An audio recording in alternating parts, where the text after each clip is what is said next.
இட்லி எப்பா இட்லி போட்ட சமான எவ்வளவு பெரிய பூகம் வந்தாலும் சரிடா நீ ஒரு ஆள் எஸ்கேப் ஆயிருப்பா. வெல்கம் டு ஐரக்ஷன் சேனல். எங்களோட வீடியோஸ் உங்களுக்கு பிடிச்சிருந்ததுன்னா லைக் பண்ணுங்க, கமெண்ட் பண்ணுங்க, ஷேர் பண்ணுங்க, மறக்காம சப்ஸ்கிரைப் பண்ணுங்க. ஓகே, இப்போ என்ன வீடியோ பார்க்க போறோம்? எம்டிஎன் சேனல் தான் பார்க்க போறோம். ரீசனா போட்ட வீடியோ தான் பார்க்க போறோம். பார்க்கலாமா? ஓகே. எப்போதுமே சந்தோஷமா வீடியோ பண்றேனா என்னாச்சு இருக்கு?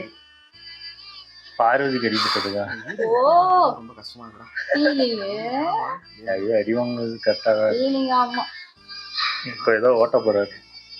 A few moments later. எப்போதுமே சந்தோஷமா ஜாலியா வீடியோ பண்றேனா இன்னைக்கு துக்கம் கண்முட்ட முன்னாடி வந்திருக்கேன். என் தலைவி பார்க்க முடியாம டைமிங்ல பேச நினைக்காதீங்க. ஒரு சின்ன டைமிங்ல இப்படி நடந்துருச்சு. என்னால இந்த வீடியோ ரெக்கார்ட் பண்ண கூட முடியல. தலைவிக்கு இப்படி நடந்துருச்சுன்னு கேள்விப்பட்ட உடனே லைவ் பார்க்க ஆரம்பிச்சிட்டேன். மதியத்துல இருந்து லைவ் பார்த்தேன். நேர்ல அந்த காட்சி என்னால பார்க்கவே முடியலடா. உன் கண்ணில் நீர் வடிந்தால் என் கண்ணில் நல்லா ஓட்டுறாரு. கண்ணுல வாட்டி வந்திருக்கு, வாயில வாங்கி. சம்பவத்தை பண்ணது யாருன்னா வாய் அப்படிதான் வீங்கி போய்தான் கண்டன் பிளாக்கர் சபரி. சுமைய வீங்கிருச்சு. நான் எதிர்பார்க்கல. வழக்கமா கண்டன்ட பிளாக் பண்ற சபரி இன்னைக்கு கண்டன் கொடுக்கிற பார்வையே பிளாக் பண்ணிருக்காரு. கண்ணாடி போட்டா அடங்கலையே. அதுக்குதான் காண்டாயிட்டாங்க. அதுக்குதான் சபரியை நான் வன்மையா கண்டிக்கிறேன். தடை செய்யணும் நான் போராட்டம் கூட நடந்துட்டு இருக்கு. எதனாலதான் அதனாலதான் அதான் அடங்குற சார். நிறுத்த மாட்டாடா என் தலைவி. வருவா இன்னைக்கு கண்டென்ட் தலைவிதான். ஓகே, இந்த வீடியோல என்ன பார்க்க போறோம்னா பார்வதிக்கு இழைக்கப்பட்ட அநீதி. எங்க போச்சு உங்களுடைய கேர்னு நான் கேக்குறேன். அமித் தீபக் குறும்படம். தீபக் சாரே சொன்னாரு, வாங்க நீங்களே வாங்க, நீங்களே வந்து சொல்லுங்க தீபக். இந்த பஞ்சாயத்துக்கு கெட்ட வார்த்தை பேசினாரா கானா வினோத்? கேட்டீங்களா? நான் கேட்டேன். நீங்க நாக்கையும் நீட்டுனீங்க. அப்புறம் ஒரு சில பிரச்சனைகள். அதுக்கு முன்னாடி வீடியோ ஒன்று பார்க்கலாம். தலையானோட நான் சொல்ற ஃபர்ஸ்ட் வார்த்தை கங்க்ராச்சுலேஷன் பாஸ். இந்த மாதிரி சபரி பண்ணும்போதுதான் கடுப்பாகுது. எதையாவது ஒன்று பேசிக்கிட்டு எதையாவது ஒன்று பண்றதையும் பண்ணிட்டு அதான் சண்டை போட்டாச்சு, ஜெயிச்சாச்சு. வீட்டு தேவை. இந்த வீடு கிராமமா இருக்கும்.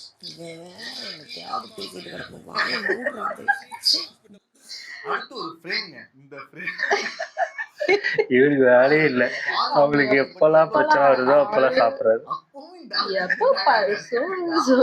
அவர் கரெக்டா இருக்காரு. அவர் வேலையே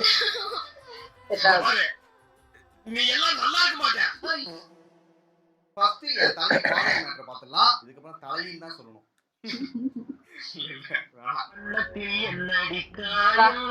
எல்லாரையும் அழ வைக்கிறாங்க, இவங்களும் அழுகுறாங்க. அடங்க மாட்டேங்கிறாங்க. இந்த வாரத்துக்கான கலர் டாஸ்க் நடந்துச்சு. பாட்டில் மணி. திவ்யா, பார்வதி, சபரி இவங்க 3 பேருக்கு நடந்துச்சு. இவங்க 3 பேரு சென்டர்ல 4 பாட்டில் இருக்கும். அந்த பாட்டில் எடுத்துட்டு வந்து அவங்க இடத்துல வச்சுக்கணும். அது அதிகமான பாட்டில் யார் எடுத்துட்டு வந்து அவங்க இடத்துல வச்சுக்கிறாங்களோ அவங்க தான் தலை. போட்டியாளரின் கையில் உள்ள பாட்டிலை மற்ற போட்டியாளர்கள் பிடிக்க சின்ன பசங்க விளையாடுற கேம் தான். வச்சுட்டு அதுக்கப்புறம் இன்னொரு பாட்டில் எடுக்க போகணும். ஒரே நேரத்துல 2 பாட்டில் எடுக்க கூடாது. தான் இடத்துல இருக்க பாட்டில் வந்து கையை வச்சோ காலை வச்சோ பிடிக்க கூடாது. யார் பக்கம் அதிக பாட்டில்கள் உள்ளதோ அவரே இந்த வாரத்துக்கான வீட்டு தலை. இந்த ட்ரையாங்கிள் பாட்டில் கேம்ங்கிறது சின்ன பசங்க விளையாடுற கேம். அது இவ்வளவு வைலன்ஸா விளையாடிட்டு இருக்காங்க. இந்த கேமை பொறுத்த வரைக்கும் டிஃபென்ஸ்னு ஒரு கிடையவே கிடையாது. ஒன்லி ரன்னிங் மட்டும்தான். நீங்க பாட்டில் எடுத்து வந்து உங்க இடத்துல வைக்கணும். அதுக்கப்புறம் மத்தவங்க பாட்டில் எடுத்து வந்து உங்க இடத்துல வைக்கணும். அது மாதிரி தடுக்க கூடாது. அப்படியே விளையாண்டுதான் இன்ட்ரெஸ்டிங்கா இருந்தது. எனக்கு தெரிஞ்சு ஒருத்தன் ஒரு 3 பேரை வச்சு விளையாண்டு காட்டினாதான் உங்களுக்கு புரியும் போல.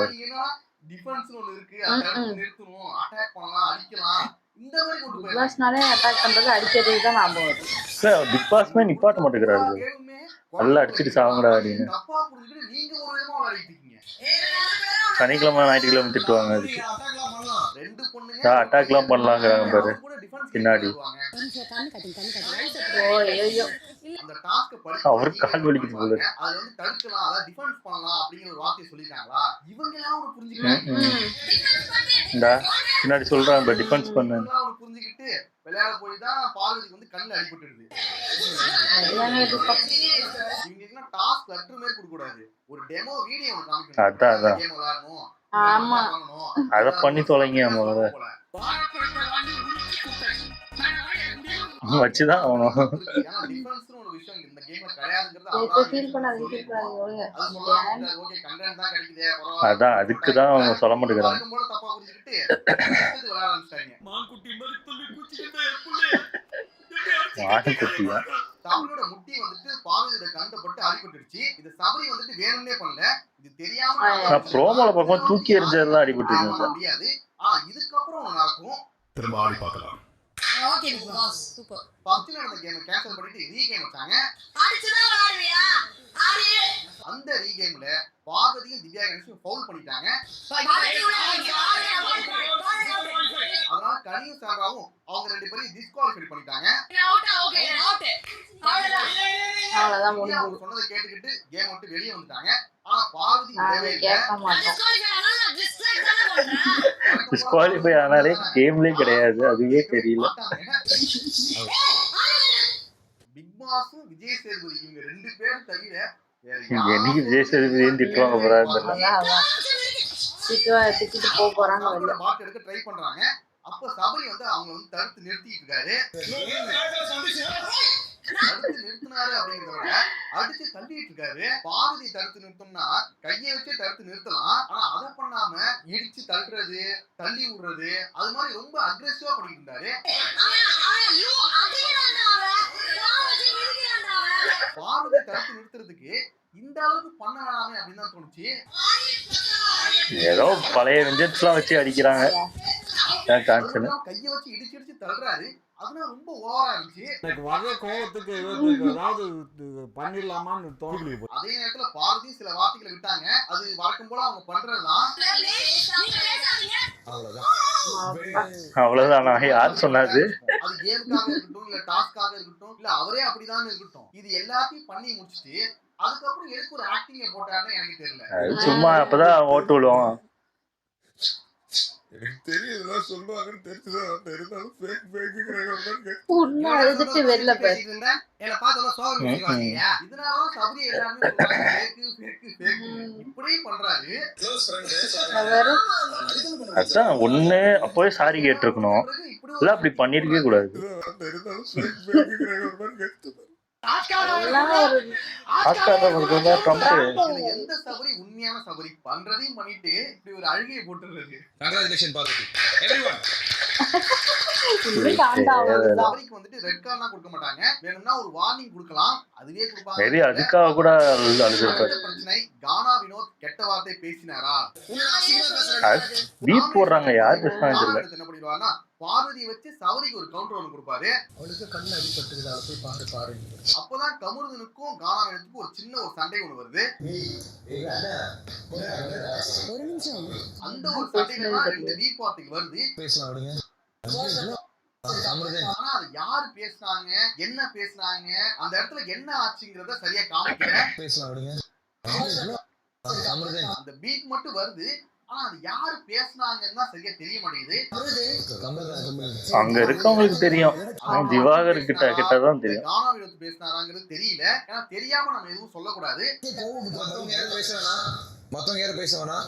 அவர்தான் பேசினாங்க, கை காட்டுறாங்க. மேபி அவர் ஃபர்ஸ்ட் பேசிட்டு பாருன்னு நினைக்கிறேன். ஆனா குறும்படம் போடலாம் அப்படிங்கிறதுக்காக அந்த இடத்த காமிக்காம விட்டாங்களா அப்படிங்கிறது தெரியல. ஏன்னா வியன்னாவும் சுபிக்ஷாவும் அந்த வார்த்தையை அவர் பேசினாரு சொல்லிக்கிட்டே இருக்காங்க.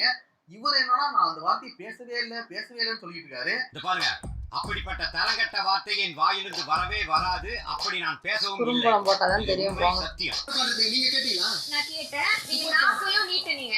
கடைசி வரைக்குமே நான் அந்த வார்த்தையை பேசவே அவங்க பக்கத்துல தான் இருந்தாங்க. ஒருவேளை இதை வச்சு ஒரு குறும்படம் போடலாம் அப்படின்னு பிக் பாஸ் வந்து பிளான் பண்ணிட்டாங்களான்னு தெரியல.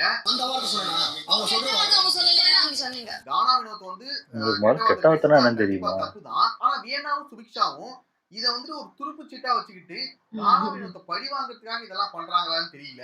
இருக்கலாம். ஏன்னா அந்த வார்த்தையை அவர் பேசியிருந்தா அப்பவே நீங்க சொல்லிருக்கலாம். அதை விட்டுட்டு வரலன்னு தெரிஞ்ச உடனே அதுக்கு பண்ணிருப்பாங்க. இவங்க ரெண்டு பேரும் நாமினேஷன்ல இருக்காங்களே, அதனாலே ஏதாவது சீன் கிரியேட் பண்ணனே பண்ணுவாங்க. சுபிக்ஷா அப்பதான் வந்திருக்காங்க. இந்த பிக் பாஸ் வீட்ல எத்தனையோ பேர் கெட்ட வார்த்தை பேசிருக்காங்க. சண்டை நடக்கும்போது வார்த்தையை விட்டுட்டாங்க. அப்பதான் கேட்க மாட்டாங்க. அப்போனா இத பத்தி கேட்காத நம்ம வியன்னாவும் கலை எவ்வளவு பேசுனாரு. இப்ப மட்டும் எதுக்கு வெளில வராங்க? எந்த பிரச்சனையும் கிடைக்கல. இப்ப நம்ம வந்து எங்க வீட்டுல இருக்கிறோம்னு தெரியும். அது சமூகத்து மேல இருக்கிற அக்கறையோ ஒரு மண்ணாங்கட்டியும் கிடையாது. அக்கறையோ இல்ல அநீதியை தட்டி கேட்கணும் அப்படின்னா ஒண்ணும் கிடையாது. நம்மளுக்கு கால மாடு எல்லாம் பத்தாவும் கிடையாது. என் மேல காண்டு என்ன குச்சி உள்ள போறாங்க. போன வாரம் கானா வினோத் வந்து வியன்னா வந்து எக்ஸ்போஸ் பண்ணிட்டாரு. வியன்னா பத்தின உண்மை எல்லாத்தையும் சொல்லிட்டாரு. கஸ்டமருக்கு வந்து அவங்க மட்டும் தெரியணும் அப்படின்ற மாதிரி ஒரு சில விஷயங்கள்லாம் பண்ணாங்க. அதுக்கு பழி வாங்கணும். அதான் பண்றாங்க ஏன்னா எனக்கும் கேட்டுச்சு. நாக்கு என்ன பண்ணா பாத்தீங்க. நாக்கு ஒரு மாதிரி அதுவும் சுபிக்ஷாக்கு ஞாபகம் கூட இல்ல. வியன்னா தான் கிளப்பி விடுறாங்க. நீ போய் கேளு. லிவிங் ஏரியா நடந்தது நீ கேக்குறனா கேளு. கேளு. நீ ஆடுற கேளு கேளு கேளு. அவங்க கேட்காம அவங்க தெளிவா இருக்காங்க. அப்போ உங்களுக்கு எப்ப தேவையோ அப்ப அந்த பிரச்சனையை கையில எடுத்து உங்க கேம் ஸ்டார்ட் பண்ணுவீங்க. அப்பவே கேட்கல, எல்லாரும் பிரிஞ்சு போய் தனியான அதே போல பார்வதியோட பேரை வச்சு கானா வினோத் வந்து ஒரு கவுண்ட் கொடுத்தால பேசவே இல்லையா? நான் பண்ணியிருந்தேன், சாரி மன்னிச்சுக்கோ. அதுக்காக பார்வதி கிட்ட கானா வினோத் வந்து ஒரு சாரி கேட்டுருவாரு. அவர் என்டர்டெயின் பண்ணது அவங்களுக்கு பிடிச்சது கெஸ்ட்டுக்கு. நீங்க அதை வந்து பண்ண வேணாம்னு சொன்னீங்களே, என்ன காரணம்? அடுத்து அமித் தீபக் குறும்படம். அவரே வந்து சொன்னார் கொஞ்சம் கம்மி பண்ண சொல்லுங்க அப்படின்னு கூட சொன்னார். தீபக் தான் அமித் கிட்ட பீட் பாக்ஸிங் வந்து கம்மி பண்ணுங்க அப்படிங்கிற விஷயத்த சொல்லுவாரு. பீட் பாக்ஸிங் கொஞ்சம் குறைங்க. பீட் பாக்ஸிங் குறைங்கன்னு தீபக் தான் சொல்றாரு. அததான் அமித் வந்துட்டு விஜய் சேதுகிட்ட சொல்றாரு. யாரு? தீபக் சாரே சொன்னாரு. ஆனா தீபக் என்ன சொல்றாருன்னா என்டர்டெயின் பண்ணுங்க, but it should not be chaoticன்றது தான் அதுக்கான சென்ஸ். அந்த மாதிரி சொல்லிட்டாரு. ஒருவேளை தீபக்கு வந்து ஞாபகம் இல்லாம கூட இருக்கலாம். ஏன்னா அன்னைக்கு பேசினது இன்னைக்கு ஞாபகம் இல்லாம அவர் கெட்டவரா தெரிஞ்சுட்டாரு. வந்து நீங்க டெலிகாஸ்ட் பண்ணீங்க. இப்ப நம்ம அதை சொல்லி பிரயோஜனம் இல்ல, பட் அது கடந்து போச்சு. அவரே தப்பான விஷயம் ஒண்ணு சொல்லிருக்காரு. அதை இவங்க எப்படி டெலிகாஸ்ட் பண்ணாங்கன்னு தெரியல. செக்கே பண்ணாம பண்ணிருப்பாங்க. ஆனா அவரை வந்துட்டு நீங்க குற்றவாளி மாதிரி காமிச்சிருக்கீங்க. தப்பான விஷயம். நானும் இறங்கி வேலை செஞ்சேன். நானுமே நினைச்சேன் என்னடா எப்படி பேசிருக்காரு. என்ன ஒரு குத்துனா அமித் வந்து எந்த ஒரு வேலையும் செய்யலன்னு எஃப்ஜேவும் அரோராவும் சொல்லுவாங்க. ஆனா உண்மையா பார்த்தா அமித் வேலை செஞ்சிருக்காரு. ஆமா ஆமா, கால்ல உட்கார்ந்து தூங்கிட்டு கிடக்குங்க. சுடு தண்ணி எல்லாம் ஊத்துன மாதிரி நான் பாக்கலண்ணா. நீங்க பாக்கலங்கிறது அவர் செய்யலாம் ஆகாதுல. அவர் வேலை செஞ்சது உங்களுக்கு தெரியும்னா அதுக்கு அவரு எழுப்பி விட்டு நாங்க வேற வேலை பண்றோம். பண்ணதே தெரியாது. சரி, உங்களுக்கு தெரியல அவர் வேலை செஞ்சதை நீங்க பாக்கலன்னு வச்சுப்போம். அது தெரிஞ்ச பிறகு நீங்க என்ன சொல்லிக்கணும்? சாரி சார், நாங்க பாக்கல, எங்களை மன்னிச்சிருங்க, நாங்க வந்து தப்பா ஒரு விஷயம் சொல்லிட்டோம். அதுதான் சொல்றேன், நீங்க தனியா போட்டது எங்களுக்கு தெரியாது, அதுக்காக எங்களை மன்னிச்சிருங்க சார் அப்படின்னு சொல்லிக்கலாம். அதானே அதை விட்டுட்டு நாங்க பாக்கல எங்களுக்கு தெரியல, நாங்க பார்த்தாதானே எங்களுக்கு தெரியும், அந்த மாதிரி பேசிட்டு இருக்காங்க. எனக்கு நீங்க பண்ண தெரியாது, அட்லீஸ்ட் நீங்க வந்துட்டு அந்த வேலையை நான் முடிச்சிட்டேன். இன்னும் ஒரு படி மேல போய் நீங்க சொல்லிருக்கணும் சார், செஞ்சிருக்கீங்க, எப்படி சொல்லாம இருக்கலாம், அந்த மாதிரி பேசிட்டு இருக்காங்க. அது உங்க மிஸ்டேக். நண்பர்களே, முன்னாடி அன்பு கேங், பாய்சன் கேங், 2 கேங் தான் இருந்துச்சு. ஸ்ப்ளிட் பண்ணி குரூப்ல இருக்கிறவங்களுக்கு ஓட்டு போட்டுலாம். இப்ப 4 கேங் உருவாயிருக்கு. எப்படி குரூப்பிசம் பண்ணி கேங் பேங் தான் ஓடிட்டு இருக்கு.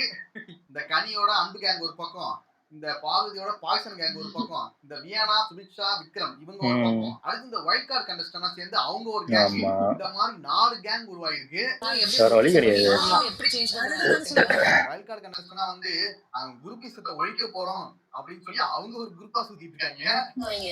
நான் தான் சொல்றேன், இந்த குரூப் உடைச்சு விட்டுருங்க. இந்த 4 கேங்லயே இல்லாத ஆட்கள் யாருன்னா அமித், பார்கவ் ஒரு பக்கம், அப்புறம் கானா ஒரு பக்கம், அப்புறம் அரோரா வந்துட்டு துஷார் இருந்த வரைக்கும் ஒண்ணா சொல்லிருந்தாங்க. கமர்தியும் கூட குத்தி நிறுத்திடுவாங்க. அதுக்கப்புறம் எந்த கேங்ல சேருவாங்கன்னு தெரியல. அடுத்தது வந்துட்டு நான் கனியா நாமினேட் பண்றேன். கெமி கூட அப்பப்ப இண்டிவிஜுவல் கேங் ப்ளே பண்றாங்க. ஆனா அந்த ஒரு பவர் எடுத்தா அது கொஞ்சம் மிஸ்யூஸ் பண்றாங்கன்னு எனக்கு ஃபீல் ஆகுது. மத்தபடி எல்லாரும் ஒரு கேங்ல இருக்காங்க. அன்பு கேங் ஒழிக்கிறேன்னு எக்ஸ்ட்ரா 3 கேங் உருவாயிருக்காங்க. மத்த 3 கேங் சேர்ந்து அன்பு கேங் தான் டார்கெட் பண்ணிட்டு இருக்காங்க. ஆனா இவங்க ஒரு கேங்ங்கிறது அவங்களுக்கே தெரியல போல.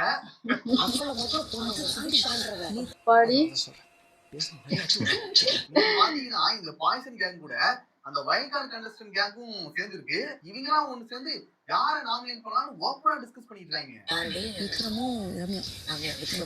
நாமினேட் பண்றதெல்லாம் டிஸ்கஸ் பண்ணவே கூடாது, இவங்க ஓப்பனா பண்ணிட்டு இருக்காங்க. பிரஜன் வந்து இன்னும் பெட்டர் பிளேயர், ஹி டிசர்வ்ஸ். இது ஒரு பக்கம் இருக்க, இன்னொரு பக்கம் சாண்ட்ராவும் பிரஜனும் ஹஸ்பண்ட் அண்ட் வைஃப் கேம் ஆடிட்டு இருக்காங்க. டைரக்ட் நாமினே நான் வந்து சுபிக்ஷா பண்றேன். ரொம்ப ஓப்பனாவே தெரியுது இவங்க 2 பேரும் ஒருத்தருக்கு ஒருத்தர் சப்போர்ட் பண்ணி விளையாடிட்டு இருக்காங்க. எங்களுக்கு இல்ல, பொதுவா அப்படி யார் கேட்டாலும் அப்படிதான் இருக்கும். ஸ்டார்டிங்ல என்னமோ நாங்க வந்து தனித்தனியா விளையாட போறோம். ஆனா அது மேபி கேம் வரும்போது பார்க்கும்போது பார்த்தா தெரியும்.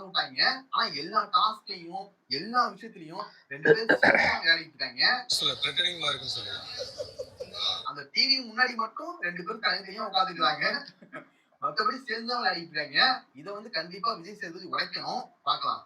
வெளியே போக போற அடுத்த நபர் கடைசியா பிரவீனோட எவிக்ஷன் பத்தி சொல்லணும். என்னை பொறுத்த வரைக்கும் அந்த கேமுக்கு உண்மையா இருந்த ஒரே ஒரு ஆள் பிரவீன் தான். அவருக்கு அடுத்தபடிதான் மத்த எல்லாருமே. ஆனா அவரே தூக்கிட்டாங்க. இதை எப்பவும் பண்றது தானே. அவங்களுக்கு தேவையான ஆட்கள் மட்டும் வச்சுக்கோங்க. பிரவீன் போனது எனக்கு ரொம்ப கஷ்டமா தான் இருந்துச்சு. அவருக்கு பதில் ரம்யாவை தூக்கிடலாம். பரவாயில்ல, பிரவீன் வந்து இருக்கிற வரைக்கும் இவரை தூக்க மாட்டாங்கன்னு தெரிஞ்சு போய். பிரவீன் வந்து வர்ற காலத்துல ஒரு ஹீரோவா வரணும் அப்படின்றது என்னோட ஆசை. ஓகே, அவ்வளவுதான் வீடியோ. நெக்ஸ்ட் ஒரு முக்கியமான வீடியோல பார்க்கலாம். சூப்பர், நல்லா இருந்துச்சு. அது 2 எவிக்ஷன்னா எப்போ முடிவு பண்ணாங்கன்னு தெரியல. திடீர்னு பார்த்தா 2 பேர் துஷாரி அனுப்பிட்டாங்க. துஷார் வந்து அரோராவால எனக்கு தெரிஞ்சு திரும்பியும் விட்டுருந்தாலுமே அதே தான் பண்ணிக்கிட்டு இருந்திருப்பாரு. அரோரா அவங்க தெளிவாதான் இருக்காங்க. அவங்க ரொம்ப நல்லவங்க மாதிரி ப்ரொஜெக்ட் பண்ணிக்கிறாங்க. இப்போ இதுக்கப்புறம் விளையாடுவாங்களா இல்ல விட்டாலும் அவங்க வீட்டுக்கு போறதுக்கு ரெடியா தான் இருக்காங்க. அதெல்லாம் எனக்கு தெரியல. ரொம்ப அன்பான அதே மாதிரி பிரவீன் அதான் தெரிஞ்சது தானே. எப்பவுமே இது பிக் பாஸ்ல வந்து ஒருத்தர் நல்லா நல்லா விளையாடுவாரு. அதாவது இவர் ரொம்ப சூப்பர் பிளேயர்லாம் கிடையாது. ஏன்னா ஒரு 5 வாரம் 4 வாரத்துக்கு அப்புறம் போறது வந்து இப்போ சீக்கிரம் போயிட்டாரு, அவ்வளவுதான். தவிர பயங்கர நல்ல பிளேயர்லாம் நான் சொல்ல மாட்டேன். எனக்கு தெரிஞ்சு யாருமே நல்ல பிளேயர் இல்ல. அது பிராங்க் வந்து அதான் சொல்றல, பிராங்க் ஜாலியா தான் இருந்துச்சு. இவங்க அதையும் திட்டுறாங்க. அதாவது ஒன்னும் பண்ணாம இருந்தா ஒன்னும் பண்ணாத, ஏதாவது பண்ணாங்கன்னா ஏதாவது பண்ணிக்கிட்டே இருக்கீங்க. ஆமா, இப்ப டாஸ்க்ல எதுவுமே பண்ணாம கொடுத்ததை அப்படியே பண்ணீங்கன்னா என்னங்க அப்படியே பண்றீங்க, உங்களோட டேலண்ட் ஏதாவது காட்டுங்க அப்படின்னு எஃப்ஜே ஏதாவது இது பண்ணா, ஏங்க அப்படி ஒண்ணு கொடுக்கவே இல்ல, நீங்க எதுக்குங்க பண்றீங்க, டாஸ்க மட்டும் பண்ணுங்க. அதாவது நீ பண்ணாலும் தப்பு பண்ணலனாலும் தப்பு, என்ன பண்ணாலும் குறை சொல்றதுக்கு வந்துருவாங்க மாதிரிதான் பண்றாங்க. அது கொஞ்சம் ஃபர்ஸ்ட் பாக்கும்போது பாவமா இருந்துச்சு. அதுக்கப்புறம் அவங்க வாய் தான் இருக்குல்ல, அது பார்த்தோன்னே தெரிஞ்சு பரவாயில்ல இன்னும் அடிக்கூட இருக்கு. ஆமா, நல்லா இருந்துச்சு. ஓகே, எங்க வீடியோஸ் உங்களுக்கு பிடிச்சிருந்தா லைக் பண்ணுங்க, ஷேர் பண்ணுங்க, கமெண்ட் பண்ணுங்க, மறக்காம சப்ஸ்கிரைப் பண்ணுங்க. எல்லாருக்கும்